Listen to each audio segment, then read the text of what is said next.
ഒർക്കവും സ്വർഗത്ത് കിടക്കാത്തങ്ങനത്തോ മാപ്പിളമാറു ചരിത്ര കേട്ടാറാ നിങ്ങ എത്ര ആൾക്ക് മനസ്സുണ്ടു നക്കനാല ആഖിറത്തില് നണ്ട മാപ്പിളുടെ കൈപിടിച്ചിട്ട് സ്വർഗത്തിൽ ഓർമ്മിച്ചു കൂടുന്നു ചെന്നിട്ട് ലാ യദ്ഖുലുൽ ജന്നത ദയ്യൂസ് പെങ്കൂസമാറായിട്ടുള്ള മാപ്പിളമാർ ഒർക്കവും സ്വർഗത്ത് കിടക്കില്ല. ആറായിട്ട് കിടാറ് പെങ്കൂസന്മാരുണ്ട് ചെന്നെങ്കിൽ നണ്ട് പെഞ്ഞായി എങ്ങനെ ഇന്നെങ്കും ഇയാൾക്ക് നടക്കരുത്.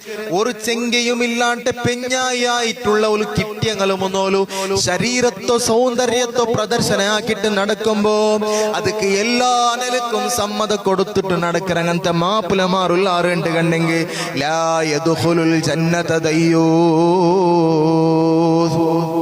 പെങ്കൂസമാറായിട്ടുള്ള മാപ്പിളമാര് ഒർക്കവും സ്വർഗത്ത് കടക്കില്ല.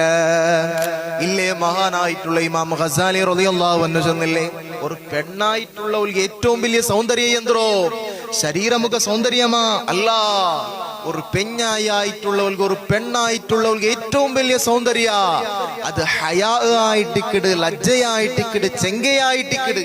പരിശുദ്ധമായിട്ടുള്ള ഖുർആൻ പോലും ചെന്നില്ലേ ജാഹിലിയ കാലത്തിൽ ഇന്നങ്ങനത്തെ പെണ്ണിങ്ങ അങ്ങനെ ശരീരത്തോ സൗന്ദര്യത്തോ പ്രദർശനാക്കിയതുപോലെ നിങ്ങളോ ശരീരത്തോ സൗന്ദര്യത്തോ പ്രദർശനയാക്കിയിട്ട് നടക്കണ്ട.